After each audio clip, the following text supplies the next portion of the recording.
Alright, how you doing, Facebook and YouTube? This is going to be probably a longer video.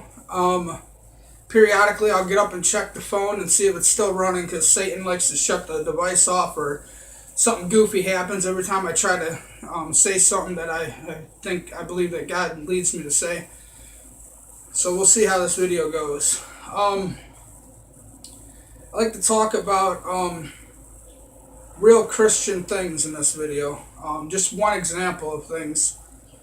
On November 18th, 2014, my mom died. Me and my mom were very close. I looked up to my mom, and she was very sick. She had heart disease, diabetes, blindness, thyroid trouble, had a bunch of heart surgeries, trigger finger surgeries, gallbladder surgery, a bunch of different times. She ended up in the hospital, a lot more different things, kidney failure, a lot of other things that I don't know about, and a lot of things that I didn't mention here. All growing up, she was sick and stuff. It was a very hard thing to lose a parent. From what I've heard, you never get over it, and you're always thinking about it. Since my mom's died, I don't get much sleep anyway. But since my mom died, I don't really sleep too much at all. Every once in a while, I'll get a good sleep in, catch up on my sleep and stuff, and I'm getting better at it. But I wake up screaming sometimes, and I don't know why. I have panic attacks about death. So many people in my family have died. Our family's been through enough deaths to last 10 lifetimes. You know, so many deaths in our family. And I'm only 30. I just turned 30 years old in January. So all this happened at a young age. A lot of goofy things go on. A lot of times we're so busy with our everyday lives, we don't cherish the things that we should be cherishing. We take things for granted, the things that we shouldn't take for granted. We worry about stupid things like Facebook and YouTube and clothes and money and boyfriends and girlfriends, that we take our focus off of what really matters and what facts really are. I think this country, as American country, I think this nation is falling apart. I think this nation is a joke, to be honest with you. We have no trueness to anything in this country. It's just a joke. Our priorities are so screwed up in life. 100 years ago, this wouldn't be like this. Not even necessarily the economy, but just the way people behave and act. They wouldn't act or behave the way they do now. But anyway, that ain't what this video is going to be about. I get sidetracked easy sometimes. But anyway, back to why I'm making this video.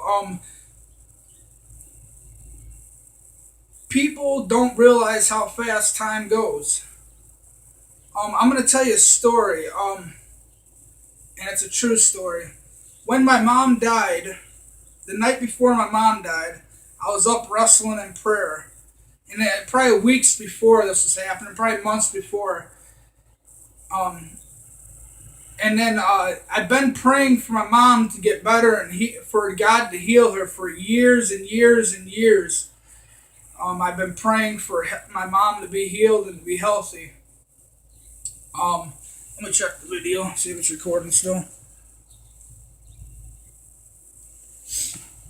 And years and years, I've been praying for her to be healthy.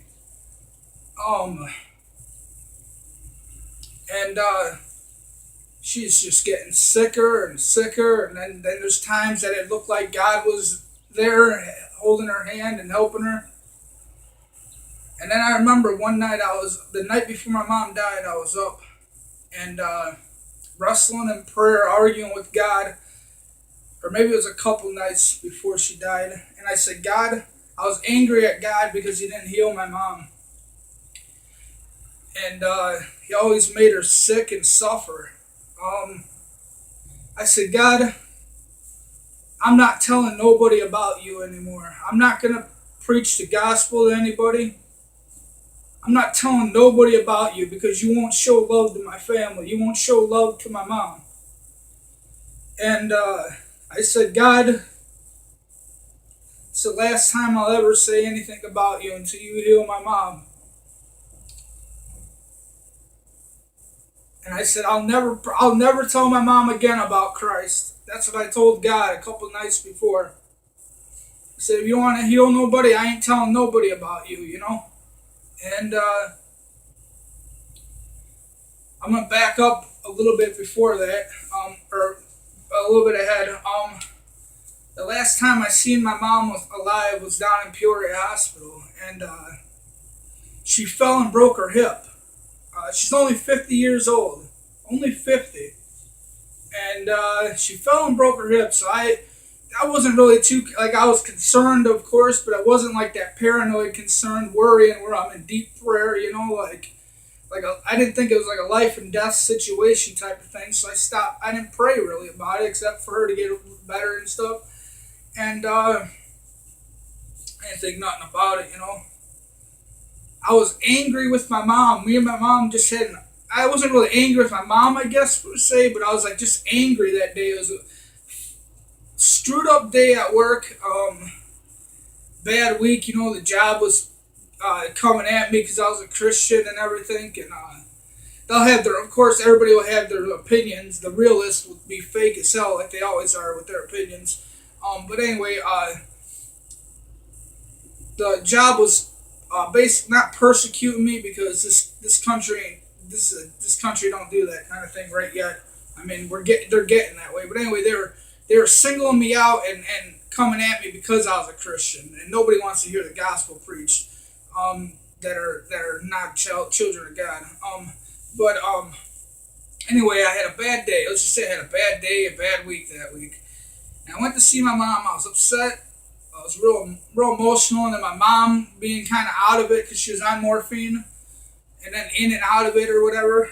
And I was trying to talk to her because I was scared, and I was like, "Mom, what's going on? You know, are you okay?" and everything. She got upset with me. She looked at my dad. She said my dad's name. She said, "Why don't you tell him what's going on?" Prior to this, I didn't know my mom was she had eyes trouble and can't see very good, but nobody told me that her vision was coming and going. I was left in the dark about a lot of things, which is ridiculous. But anyway, that's a whole nother ball game. But I was left in the dark about a lot of things. But the gist of it, I knew my mom was gonna die. She was sick and stuff like that. I knew she was sick, and I not necessarily. I didn't like at this point. I didn't know she was gonna die. God gives me different visions most of the time before a family member dies or before something happens. Some kind of vision will pop in my head. It did when my cousin Sammy got murdered. It did when my grandma Lyons died. It did when my uncle Johnny died. And my uncle Eddie and my grandma Wheatsack and my grandpa Wheatsack, and I'm sure there's more I forgot about because I just don't have a good memory, and I'm not going to name them all anyway. But a lot of family members died, but God would give me some kind of you know how when you have a dream and the next day it happens, kind of like some people will call it a deja vu, something like along them lines. I'm not saying I'm a prophet because I'm not, and I don't pretend to be. I don't know everything, and just certain dreams and stuff, and then something the next day will happen that's similar or the same as that dream. But anyway, the last time I seen my mom alive, I was angry with her, and or angry just in general. I went stomping down, went to the cafeteria, went for a walk. My family's always in a hurry. I can't drive nowhere because when I was younger, I was stupid. I was a drunk. And that ain't why I lost my license. I lost my license because I had no insurance when I got pulled over one day when I was homeless. and living in my van, I got pulled over and had a warrant out for my arrest for failure to pay or something, failure to appear. I think it was failure to pay on a fine or something stupid. So I got arrested and then charged, of course, with the no insurance because I didn't have a job at the time or just started the job. I can't remember what that situation exactly was, but I didn't have insurance anyway. And that's been like 7 years ago. Jobs just not there, and then the good jobs I had, I pissed away. Just stupidity. But anyway, my family's always rushing me and stuff, of course, because I have no transportation. I gotta do what they want because it's their transportation, you know. So whatever. But anyway, and that ain't no one's fault. That's just the way it is. And it's just a fact. I know they're gonna get mad about it, but that's just a fact. It's the truth. And most of my family likes talking shit, but they don't realize what the actual truth is. It's just their version of the truth. But anyway, I'm sure I'll get comments by some of them on here. But anyway, which it doesn't matter because this is my truth and this is actually the truth. But anyway, what happened, back to my mom, she, last time I seen her live, I was mad. Did the whole stomping out of the room. Not stomping, I just left because I was angry. And I came back up there, and then, of course, the family wanted to leave right away, or maybe it was, I don't think it was too late yet. They were just in a hurry to get back because the hospital is like an hour and a half or so away, or maybe more, I'm not sure. But anyway, my mom, asked me for a hug, and I was so angry, I didn't even give her a hug. I said no, like in an angry voice, you know, and my mom's laying there on her bed, and I wouldn't give her a hug. I'm not going to give the reason why. It's just some paranoid OCD crap. But I wouldn't give her a hug, and I just kind of stared at her. I could see her looking back at me, and the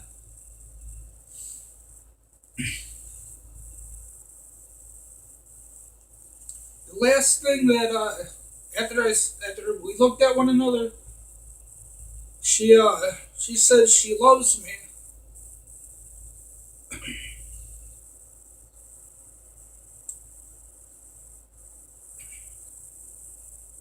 And I said that I love her too, you know. And I'm going to walk out of the room, and God physically stops me from moving. God physically stopped me from moving, and He said, "Tell her about me. Tell her about Christ." And I was so pissed off and angry. God held me there. It felt like forever, but it was only a matter of seconds. And I couldn't move. I looked back, and I was angry. I said no, and I walked out of the room. I've told my mom before about Christ. I told her a few times about Jesus. My family don't want to hear about Christ. None of them are saved. None of them are. As far as I'm aware. And as far as scriptural and biblical, none of them are saved. They're going to, of course, they'll laugh and say, who gives me the right or authority to judge? But God says His people are the ones that judge. And God also says we can tell them by their fruit. So, but anyway, just because you do good things don't mean that's good fruit. And that doesn't mean you're right with God. But anyway, I walked out of that room after God physically stopped me. It was like He had His hands on me. I physically could not move.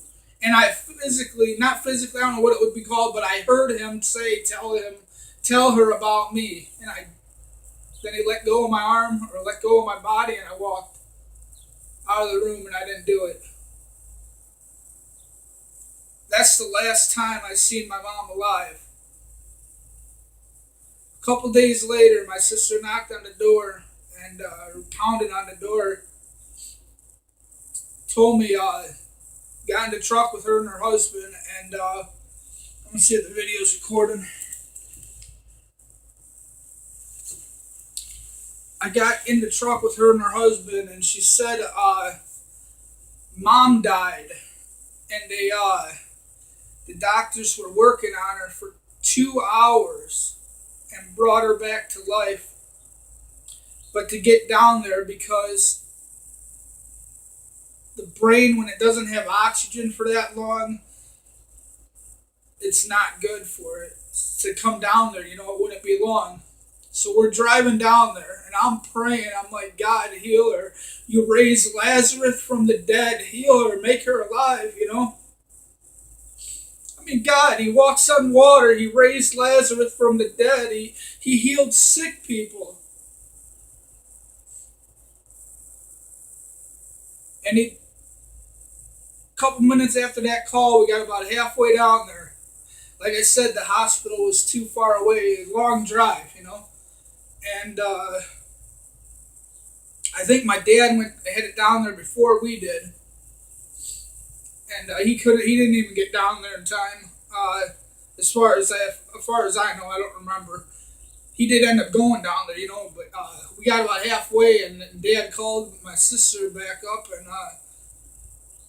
said that Mom passed away. That she died, and